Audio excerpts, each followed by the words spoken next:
Shivraj medical colleges Siddha homeopathy இயற்கை மற்றும் யோகா மருத்துவ படிப்பிற்கான அட்மிஷன் நடைபெறுகிறது. தொடர்புக்கு 9842721500. தினம்தோறும் விளக்கேற்ற நல்ல எண்ணெய் இதயம் நல்லெண்ணெய். மறுபக்கத்தில் இந்த எல்லா பிரச்சனைக்கும் ஒரு லிங்க், ஒரு பேர் வரும் அப்படின்னா அது திருமாவளவன் பேர் தான். இந்த டோட்டல் ஃபியாஸ்கோல யார் முதல்வர், இணைந்த ஆட்சி, அவர் ஆட்சி வரக்கூடாது அப்படின்றதுல எல்லா இடத்துலையும் அடிப்பட்ட ஒரு பெயர் அப்படின்னா திருமாவளவன். அவர் சாட்சி தாங்க. அவர் இது பண்ணல, அவர் எல்லா அதான் அவருடைய பெயர் எல்லோரும் பயன்படுத்தி அவரையே முதல்வராக்குவதற்கான பேச்சு நடந்தது வரைக்கும் தகவல்கள் வந்திருக்கின்றது பார்க்குறோம். அவர் சில இடத்துல ஒற்றுக்கொள்கிறார், சில இடத்துல மறுக்கிறார். அவரு இந்த இதுல என்ன நிலைமையில எந்த இடத்துல சிக்கி இருக்கிறாரா, இல்ல அவரே கேம் ஆடுகிறாரா? நம்ம இதுல நிறைய கேள்விகள் இருக்கு. உங்களுக்கு என்னென்ன தோணுதோ அதை கேளுங்க. இனிஷியலா பாத்தீங்கன்னா சகோதரர் கார்த்திகை செல்வனுக்கு நியூஸ் 18ல அண்ணன் திருமா கொடுத்த பேட்டி ஒன்னு என்ன தெரிஞ்சது, நான் முழுசா பார்த்த போதுன்னு நம்ம சொன்னது அத்தனையுமே உண்மைன்னு அண்ணன் என்டார்ஸ் பண்ணியிருக்காரு. இதற்கு முன்னாடி சாணக்கியால நம்ம என்னென்னலாம் அறிவிச்சோமோ, என்னென்னலாம் செய்தியாக்கணுமோ, என்னெல்லாம் பிரேக்கிங் நியூஸ் போட்டோமோ, என்னெல்லாம் செவன்த் சென்சர் சொன்னோமோ அது அத்தனையுமே அண்ணன் தொகுத்து வழங்கியிருக்காரு. அது மட்டும் இல்ல, அண்ணன் திருமாவளவனோட முதலமைச்சராக ஒரு முயற்சி நடக்குங்கிற வரைக்கும் நம்ம எல்லாமே இந்த ஆட்சி தடுக்கிறதுக்கான முயற்சி, இவங்க வர்றாங்க, ஏடிஎம்கே பிளவுபட்டாங்க, எதிர போயிருக்காங்க, உள்ள போறாங்க, அமைச்சர் எல்லாமே நம்ம போட்டோம். நம்ம சொன்னது எல்லாமே அண்ணன் ஒரு பெரிய என்டார்ஸ்மெண்ட் கொடுத்துட்டார். இது அத்தனையுமே நடந்தது உண்மை அப்படின்னு சொல்லிட்டாங்க. அவ்வளவுதான். வேற சந்தர்ப்பத்தில் இல்லைன்னாங்க, ஆமானாங்க. திரு எடப்பாடி பழனிசாமி தரப்புல இல்லைனாங்க, திமுக தரப்புல இது வரைக்கும் மௌனம் கலைக்கவே இல்லை. ஆனா ரெண்டு பேருக்கும் சாட்சியாக இருந்த திருமாவளவன் அவர்கள் ஆமான்னு சொல்லிட்டார். என்னை முதலமைச்சராக்குவதற்கான முயற்சி நடந்தது, திரு எடப்பாடி பழனிசாமி அவர்களை முதலமைச்சராக்குவதற்கான முயற்சி நடந்தது, எப்படியாவது தாவேக்காவை ஆட்சிக்கு வர விடாமல் இருக்கிற முயற்சி நடந்தது. இது எல்லாமே இதான் நம்ம முதல்ல பார்க்கறது. நாம என்னெல்லாம் சாணக்கியால சொன்னோமோ அது அத்தனையுமே உண்மை என்பதை அண்ணன் கொண்டுட்டார். இன்னொரு முக்கியமான விஷயம், தேர்தலுக்கு முன்னாடி நாம கணிச்சிருந்த விஷயங்கள், அதாவது ஒரு 20% வரைக்கும் வாக்குகள் வாங்குவாரு, ஒற்றை இலக்கத்துல சீட்டு வெல்வாரு. யாரு? திரு விஜய் அவர்கள். சிறுபான்மை வாக்குகள் பூரா பெருசா போயிடும், யாருக்கும் பெரும்பான்மை கிடைக்காத ஒரு அரசு தான் அமையும், அப்ப நம்முடைய ரோல் முக்கியமா இருக்கும், அதனால நம்ம காட்டுமன்னார் கோயில்ல போட்டிடுவோம். தேர்தலுக்கு முன்னாடி நாம சொன்னதையும் அத்தனை என்டாஸ் பண்றார். நாம நம்முடைய கருத்து கணிப்புல 20% வரைக்கும் வாங்குவான்னு சொல்லியிருந்தோம், ஒற்றை இலக்கத்துல ஜெயிப்பாங்கன்னு சொல்லியிருந்தோம், திரு விஜய் அவர்கள் கஷ்டப்பட்டு ஜெயிப்பாருங்கன்னு சொல்லியிருந்தோம். இதை மாதிரி ஒரு தொங்கு கடுமையான போட்டி நிலவு தொங்கு சட்ட. அப்ப நாம என்ன இதற்கு முன்னாடி கருத்து கணிப்புகளை சொல்லியிருந்தோமோ அது அத்தனையும் தான் தன்னுடைய நம்பிக்கையாக திரு திருமாவளவன் சொல்லியிருக்காரு. அப்ப இது ஏதோ பயாஸ்டாவோ யாரோ ஒருத்தரை வளர்த்துறதுக்காக நம்ம செஞ்ச முயற்சி இல்ல, நமக்கிட்ட வந்தது அதுதான். நம்மளோட இதுக்கு வேலிடேஷன். நமக்கு இப்ப அண்ணன் திருமாவளவன் பாண்டே மாதிரி யோசிப்பாருன்னு யாரும் நம்ப மாட்டாங்க. அண்ணன் அளவுக்கு யோசிக்கிற அளவுக்கு எனக்கு ஞானம்ல அவர் வேற உயரம். அப்ப நமக்கு என்னன்னா, நாம என்ன நமக்கு தரவுகள் மூலமா என்ன வந்ததோ அதே தான் அண்ணன் நம்பினேன்னு சொல்றாரு. அவர் என்னுடைய நம்பிக்கையாக இது இருந்தது. அவர் ஒரு 15-20% வாக்குகளை சிறுபான்மை மக்கள் வாக்களை வாங்குவார்.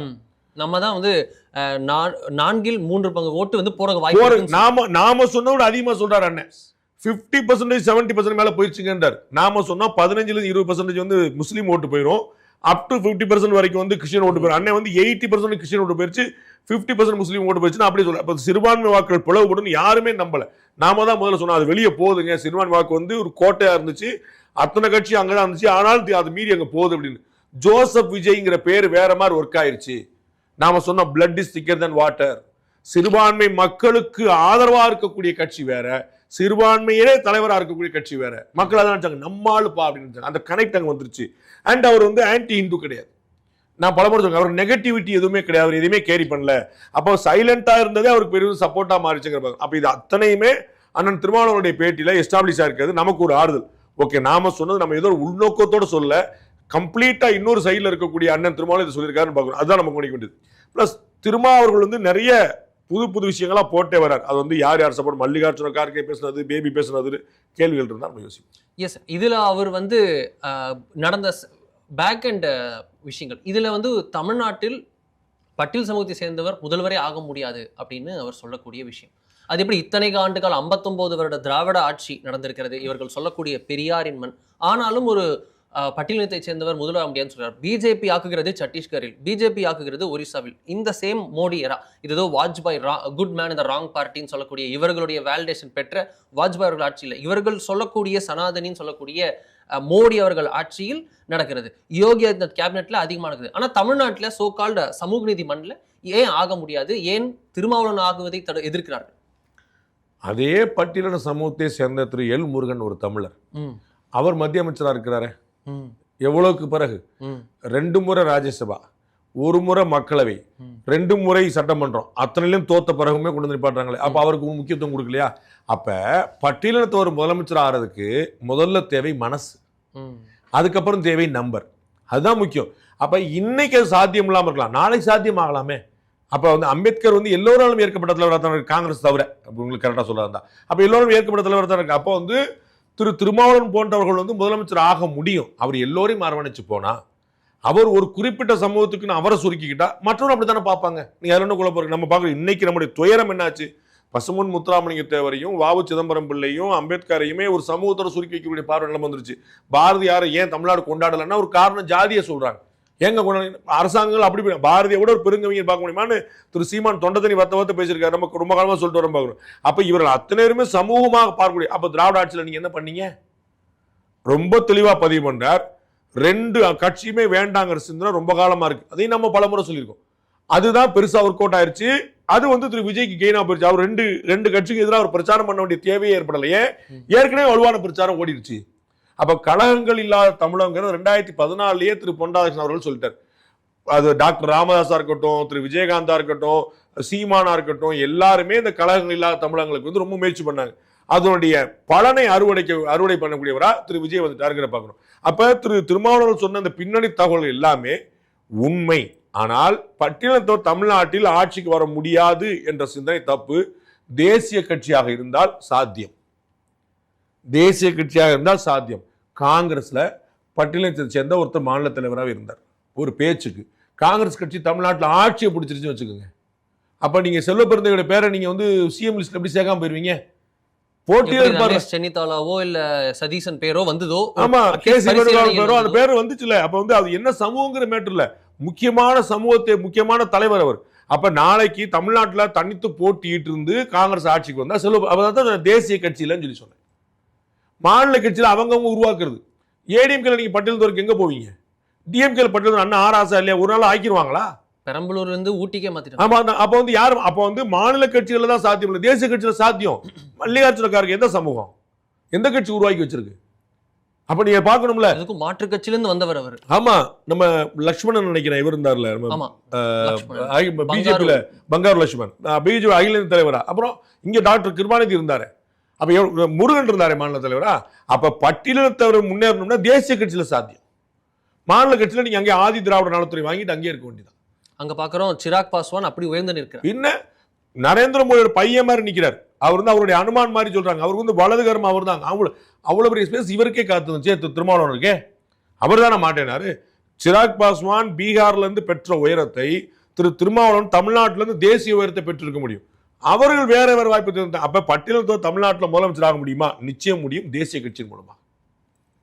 ஓகே, இதுல இன்னொரு முக்கியமான விஷயம் திரு திருமாவளவன் அவர்கள் சொன்னது, இந்த இடத்துல அதிமுக திமுகன்ற களம் மாறி இருக்கிறது. ஆனால் இதுல வந்து ஒரு இடம் மாறி என்ன இருக்குன்னா, இந்த இடம் வந்து ஒரு ஏதுவாக பாஜகவிற்கு ஏதுவான களமாக மாறி இருக்கிறது. ஐடியாலஜிக்கல் ஃபைட் வந்து பிட்வீன் டிவிகே அண்ட் டிஎம்கேன்னு களம் மாற இருக்கிறது அப்படின்னு அவர் ஒரு ப்ரெடிக்ஷன் போல சொல்கிறார். இதை நீங்கள் பலகாலமாக சொல்லிட்டு இருக்கீங்க. எக்ஸாக்ட்லி. பொலிட்டிக்கலா டிஎம்கே வெர்சஸ் டிவிகேன்னு போய் நிக்குது, அரசியல் எதிரி. ஆமா. ஐடியாலஜிக்கலா பிஜேபிக்கான பெரிய ஸ்பேஸ் இருக்கு. அது எப்ப பிஜேபி ரொம்ப மோசமாக தோற்ற மறுநாளே நம்ம சொன்னோம். நாம வந்து சொன்னோம் இது வந்து இப்பதான் பிஜேபிக்கு பெரிய ஸ்பேஸ் காத்திருக்குது. ஏன்னா ஐடியாலஜி பேசுறல. நான் இப்ப வேற ஒரு நிகழ்ச்சியில சொன்னேன், தேமுதிக, மதிமுக, அதிமுக, திமுக இது எந்த கட்சிக்கு எந்த வித்தியாசம் கிடையாது. தாவேகா எந்த கட்சி, அதை வந்து நான் சொல்லல, அத அருண்ராஜ் ஐயார சொல்லிட்டாரு, ஆதவர்ஜுனா சொல்லிட்டாரு, எல்லாருமே சொல்லிட்டாங்க, அமைச்சர் பெருமக்களே சொல்லிட்டாங்க. எங்களுக்கு டிஎம்கே வித்தியாசம் கிடையாதுங்க. திராவிட ஐடியாலஜியை மக்கள் நிராகரிக்கல, திமுக என்ற கட்சியை தான் நிராகரிச்சாங்க. இவ்வளவு வரைக்கும் சொல்லிட்டாங்க. So there is no difference. இன்னைக்கு நீட்டுக்கு வந்து முதலமைச்சர் என்ன அறிக்கை கொடுத்திருக்காரு? டிஎம்கே நேற்று வரைக்கும் என்ன அறிக்கை கொடுத்தோ அதே அறிக்கை தான் கொடுத்திருக்காரு. ஃபிஷர்மேன் இஷ்யூல என்ன அறிக்கை கொடுத்திருக்காரு? முன்னாடி முதலமைச்சர் திரு ஸ்டாலின் என்ன அறிக்கை கொடுத்தாரோ அதே லெட்டர் தான் இவரும் போட்டிருக்காரு. அப்போ there is no difference. DMK is equal to TVK. அது குழப்பம் இல்லை. அப்ப ஐடியாலஜிக்கல ஒரு பெரிய ஸ்பேஸ் கிடையாது. அதுதான் சொன்னார் இவர். எப்ப பாருங்க, 2 எம்எல்ஏ இவர் கட்சிக்கு, 2 எம்எல்ஏ கம்யூனிஸ்டுக்கு, 4 எம்எல்ஏ, 2 எம்எல்ஏ ஐயுஎம்எல்க்கு, இவ்வளவு பேர் இருக்கும்போது ஒரு எம்எல்ஏ வச்சிருக்கக்கூடிய பாஜகவை பார்த்து அவர்களுக்கு பெரிய பொலிட்டிக்கல் ஸ்பேஸ் கிரியேட் ஆயிடுச்சு. இதைத்தான் நம்ம சொல்லிட்டே வந்தோம் டே ஒன்லேருந்து. பாஜக பயன்படுத்திக் கொள்வதா இல்லையாங்கிறது அவருடைய தலையெழுத்து, அவருடைய விருப்பம், அவருடைய தலைவர்களுடைய முடிவு, நம்ம சேர்க்கல. ஆனால் கிரேட் ஸ்பேஸ் இஸ் தேர், ஒரு பெரிய ஸ்பேஸ் வேக்யூம் இஸ் தேர். அப்போ அதை பயன்படுத்திக்கிட்டாங்கன்னா அவர்களுக்கான வாய்ப்பு. திருமாவளவன் சொன்னது 100% சரி. அது பெரிய ஸ்பேஸ் இருக்குது, எஸ்பெஷலி ஃபார் பிஜேபி. ஸ்பேஸ் இருக்குன்னு நீங்க சொல்றீங்க. பட் அவங்க என்ன மனசுல இருக்கு, அவங்க மனசுல என்ன இருக்கு அப்படின்னு வரும்போது எல்லாரும் ஆளுக்கு ஒரு திசையில் இருக்காங்களான்றது இந்த படத்திலையும் வந்து நிற்கிறது. என்ன முடிவில் இருக்கிறது பாஜக? நாளைக்கு ஒரு மையக்குழு கூட்டம் நடப்பதாக இருக்கிறதாக தகவல் வருகிறது. இருக்கா இல்லையான்னு தகவல் இல்லை. 2 நாள் கழிச்சு நடக்கும் அப்படின்னு தகவல் வருது. திரு அண்ணாமலை அவர்கள் நாளை தான் அமெரிக்காலேருந்து கிளம்புறாரு. அவர் 21ஆம் தேதி வருவார். 22ஆம் தேதி கிட்ட இந்த நிகழ்ச்சிகள் நடக்கலாம் அப்படின்ற தகவல் இருக்கு. ஒரே கன்ஃபியூசிங் ஸ்டேட்ல பிஜேபி இருக்கு. பல பிஜேபி தொண்டர்கள் இணையத்தில் எழுதுறத பார்க்குறோம். அவங்களும் வந்து அதிமுக தொண்டர்களுக்கு இணையாக ஒரு மாதிரி குழம்பி நிற்கிறார்கள். ஆனால் நம்பிக்கை இருக்கு, அது வருமா, என்ன நடக்கும் அப்படின்னு இருக்காங்க. என்ன முடிவில் இருக்கிறது? அதிமுகவுக்கு முந்தின ஸ்டேஜில் இருக்குது பாஜக. அதிமுக இனி நாம் பிழைக்க முடியாதுங்கிற விரக்திக்கு வந்துட்டாங்க. ஏன்னா ஏடிஎம்கேவோட இடத்த அப்படியே டிவிக்கே பிடிச்சிருச்சு. தீய சக்தின்னு முதல்ல சொன்னது யாரு? அதிமுக. அதை பிடிச்சுக்கிட்டது யாரு? தாவேக. திமுகவை தோக்கடிச்சது யாரு?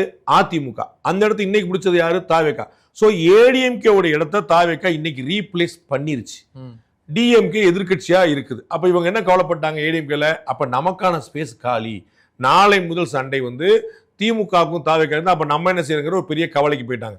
பாஜக அந்த இடத்துல இல்லை, அதுக்கு முந்தின இடத்துல இருக்கு. நம்ம தோத்துட்டோமே, இப்ப என்ன ஆகுமே தெரியல. ஆனால் உள்ளுக்குள் சண்டை வரல.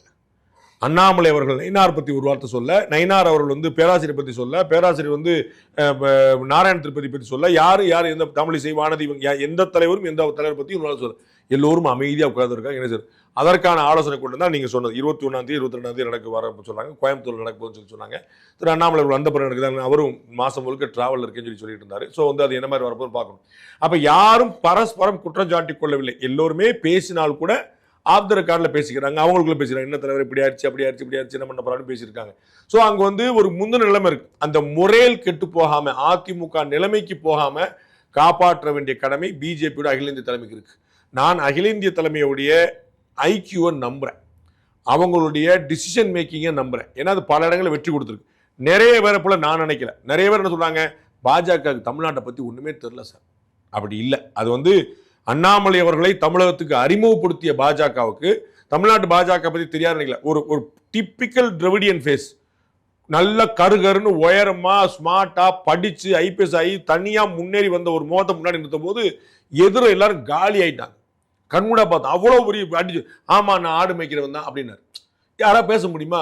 நான் சொந்தமா படிச்சு உழைச்சு முன்னேறினவன். எனக்கு ஒன்றும் பிச்சை போடலன்னு அது வந்து ஒவ்வொரு முறையும் அவர் வந்து எஸ்டாப்ளிஷ் பண்ணி பார்த்த போது எல்லா பிம்பங்களையும் உடைச்சார். அப்ப இதை கொண்டு வந்து சேர்த்தது யாரு? இதே பாஜக அகில இந்திய தலைமை. வெஸ்ட் பெங்கால்ல நடக்க சாத்தியமே இல்லைங்கிற இடத்துல உடனே 207 எம்எல்ஏ. கேரளால இந்த ஒரு எம்பி வந்தாச்சு, 2 மேயர் வந்தாச்சு, 3 எம்எல்ஏ வந்தாச்சு. அப்ப எல்லா இடத்துலயுமே சாத்தியப்படும் போது தமிழ்நாட்டில் மட்டும் அவங்களுக்கு தெரியவே இல்லைன்னு சொல்றது நான் நம்பல. பிரச்சனை என்ன? ஒவ்வொரு இடத்துல ஒரு ஃபேமிலிக்குள்ள அண்ணன் தம்பிக்குள்ள 1008 டிஃபரன்ஸ் இருக்கும். அதான் அதிமுக முன்ன சொல்றேன். இந்த வார்த்தையை நான் பயன்படுத்தியிருந்தேன் 2 வருஷத்துக்கு முன்னாடி. அதிமுகவில் அதிருப்தி குரலாக இருக்கக்கூடியவர்கள் எதிர்ப்பு குரலாக மாறுவார்கள். இந்த வார்த்தை எக்ஸாக்டா யூஸ் பண்ணியிருக்கேன். அதேதான் இப்ப ஒரு தோல்வி வந்தால் அப்படி ஆகும்னு நீங்க எக்ஸாக்டா தோல்வி 66 சீட்டுக்கு கீழே போனாங்க. 66 சீட்டுக்குள்ள போனா அதிமுக உடையும்னு சொல்லியிருக்கேன். 2 வருஷம் நம்ம எடுத்தும் திரும்பி எடுத்தும் போட்டிருக்கோம். ஒரே 66 சீட்டு கீழே போனா 75 வாங்கி தான் நிலைமை வந்திருக்காது. 66 சீட்டு கீழே போனா வந்துருச்சு. அப்ப வந்து ரொம்ப அதிருப்தி. அன்னைக்கு யாரு சண்டைக்கு போறா? அன்னைக்கு அதிருப்தி குரலா இருந்ததுதான் அதே சிவி சண்முகம், அதே வேலுமணி, அதே விஸ்வநாதன், அதே 6 பேர் தான். அந்த 6 பேர்ல அண்ணன் செங்கோட்டையன் தவிர மற்ற 5 பேர் அங்க நிக்கிறாங்க. அப்ப அவ வந்து என்னென்ன சேர்ந்து சொன்னாங்க. ஒரு அதிருப்தி குரலா இருந்துச்சு. இப்ப வந்து சேர்ந்து செய்யல. அப்ப எதிர்ப்பு குரலா மாறிச்சுங்கிறப்பாங்க. அந்த இடத்துல வந்து நின்றுவாங்க. அப்ப இன்னைக்கு பாஜகல முணுமுணுப்புகள் கிளம்பி இருக்கின்றன. அது புலம்பல்களாக இருக்கின்றன. அதுக்கு ஒரு ஆறுதல் கொடுத்துட்டு தெம்பு கொடுத்துட்டாங்கன்னா திரும்பி எந்திரிச்சு வர்றதுக்கான பேசுறோம். அந்த முணுமுணுப்புகளை புலம்பல்களை கைவிட்டு விட்டால் அது அதிருப்தியில் இருக்கும். அதிருப்திக்கும் தீனி போட்டு வளர்த்து விட்டு அப்படியே இருந்துட்டா அது எதிர்ப்பு குரலா மாறிடும். நாளை அதிமுக போலவே பாஜக மாறிட்டாலும் ஆச்சரியப்படுவதற்கு இல்லை. அதிமுக போலவே பாஜக மாறிட்டால் ஆச்சரியப்படுவதற்கு இல்லை. until unless the high command interfere immediately. உள்ள வந்து என்ன பிரச்சனை, ஏன் தோத்தோம், எல்லாரும் ஒற்றுமையா இருக்கணும், நம்ம முயற்சி, நம்ம வந்து மாநில கட்சிகள் வேற நம்ம வேற விட்டு கொடுத்து தான் போகணும், ஒரு சுவேந்து அதிகாரி வந்தபோது ஏற்கனவே இருந்த பிஜேபிக்காரர் என்ன செஞ்சிருப்பாங்க, ஒரு ஹிமந்த பிஸ்வா சர்மா வந்தபோது ஏற்கனவே இருந்த பிஜேபிக்காரர் என்ன பண்ணியிருப்பாங்க, ஒரு ராஜீவ் சந்திரசேகர் கொண்டு வந்து நிப்பாட்டின போது மற்றதுக்கு முன்னாடி சீனியர் பிஜேபிக்காரர் என்ன பண்ணிருப்பாங்க. இது எல்லாமே வரும். அதை தாண்டி நம்ம பேசி கட்சி ஜெயிக்கணுங்கிற சென்ஸுக்கு வரணும், கட்சி வரணும், அதை விட்டுறக்கூடாது. இன்னைக்கு அதிமுக கட்சி பத்தி கவலை இல்லையே, நான் சொல்றதை கேட்க மாட்டேங்கிற சண்டை தானே ரெண்டு இருக்கும். நான் சொல்றது நீங்க கேட்கல, நீங்க சொல்ற நான் கேட்கல. அந்த சண்டை வந்தா எந்த கட்சியும் ஜெயிக்காது. அதானே காங்கிரஸ்ல பிரச்சனை. ராகுல் காந்தி பேச்சை கேட்கலையே. ராகுல் காந்தி பேச்சு அன்னைக்கு காங்கிரஸ் கட்சி கிடைச்சுன்னா இன்னைக்கு தாவேக்காவோட ஆட்சியில் இருந்துக்குள்ள எலெக்ஷன்ல முன்னாடி ஜெயித்து வந்திருப்பாங்கல்ல. வரலாற்று வாய்ப்பு வந்துச்சுல, விட்டாங்கல்ல. எலெக்ஷனுக்கு அப்புறம் 28 பேர் போட்டிட்டு 5 பேர் தானே போய் நின்றாங்க. அப்ப கட்சி ஜெயிக்கணுங்கிற ஒற்றை புள்ளியில எல்லோரும் ஒற்றுமையாக இருந்தால் அவர்களுக்கு நல்லது. பாஜக அந்த அதிருப்தி குரலுக்கு முந்தைய புலம்பல்கள்ல நிக்குது. புலம்பலுக்கு அடுத்து அதிருப்தி, அதிருப்திக்கு அடுத்து எதிர்ப்பு, எதிர்ப்பு வந்தா அதிமுக என்ற நிலைமை. எந்த இடத்துல பாஜகவுடைய அகில இந்திய தலைமை ஸ்டாப் பண்ண போது, ரீவேம் பண்ண போது, I believe and trust their IQ. இதுல நீங்க ஒரு வார்த்தையை பயன்படுத்தினீங்க, அதிமுகவை போலவே அப்படின்னு 2 டைம் ஸ்ட்ரெஸ் பண்ணீங்க. ஒருவேளை அதை கவனிக்கல அப்படின்னா அதிமுகவை போலவே அப்படின்னீங்க. இப்போ அதிமுக பார்க்குறோம், பிரிந்து நிற்கிறார்கள். அது போன்ற நிலை பாஜகவுக்கு வருமா என்ன? ஒரு நேஷனல் பார்ட்டி கையில புண்ணு இருக்குன்னு 2 பேர் கிளம்புவாங்க. அது இருந்துட்டு போச்சு அப்படின்னு வச்சுட்டீங்கன்னா கை பூரா புண்ணாயிரும். அப்புறம் கையை எடுக்கணும்பாங்க. இது புறையோடி போகிற புண்ணு வந்து உலகத்துக்கு தெரிஞ்ச விஷயம் தானே. If you don't address an issue அப்படியே சால்வ் ஆயிடாது. அது அப்படியே விட்டுருவோம் போது அது கொதித்தெழுந்து கொண்டே இருக்கும், போயிட்டு குமரிட்டு. ஏன்னா அது வந்து அட்ரஸ் பண்ண வேண்டிய இஷ்யூ. உங்களுக்கு புரியுங்களா?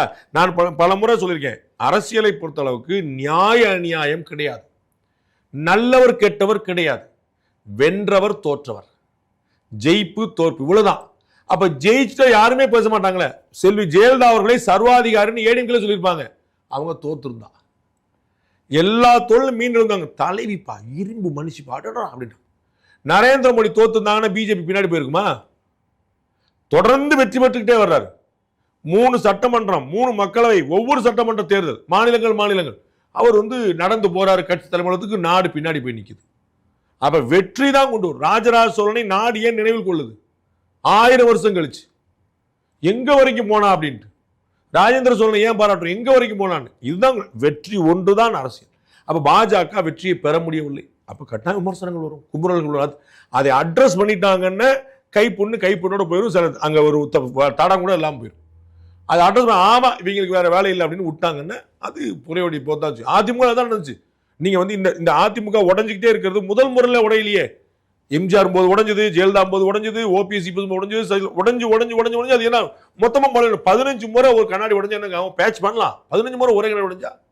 அப்ப பாஜக முதல் முறை அந்த கட்டத்துக்கு சின்னதா ஒரு சத்தம் கேக்குது, கிர் கிர் அப்படின்னு எது கேக்குது. அது என்னன்னு அப்பே பட்டு பேட்ச் ஒர்க் பண்ணிட்டீங்கன்னா ஆல் ஃபைன், நேரம் மேல வந்து. நான் சொன்னேன், இந்த அதிருப்தி ஒண்ணு முதல்லையே நரேந்திர மோடி அவர்களை பிரச்சார குழு தலைவராக போன போது அத்வானில ரிசைன் பண்ணார். அன்னைக்கு அத்வானி டால் லீடர். அப்ப அவ்வளவு பெரிய சுனாமி எதிர்கொண்டு ஜெயிச்சுட்டு வந்தாங்கல்ல. அப்ப அதிருப்தி குரல்கள்லாம் புரிந்து கொள்ளக்கூடியதுன்னு பாஜக நினைக்கணும். மேல இருந்து கீழே வர அதை புரிந்து விட்டு வந்தாங்கன்னா கிரேட் ஸ்பேஸ் இஸ் தேர். இல்ல எனக்கு வேண்டாம், நான் வந்து என் வழி தனி வழி இருக்கிறோம்னாலும் யாரா இருந்தாலும் தான். வெற்றிடம் வெற்றி அப்படின்னு 2 இருக்கு. எல்லாரும் வெற்றியை நோக்கி இருக்கிறார்கள். வெற்றி இதுதான் சென்டர் ஸ்பேஸா இருக்கு அப்படின்றது, வெற்றி சென்டர் ஸ்பேஸா இருக்குன்றத பார்க்கிறோம். தொடர்ந்து இணைந்திருங்கள். வெற்றி வெற்றிடம்னு என்ன வந்தாலும் முந்தி தருகிறோம். அடுத்த நேரலையில் பார்ப்போம். அதுவரை நன்றி, வணக்கம்.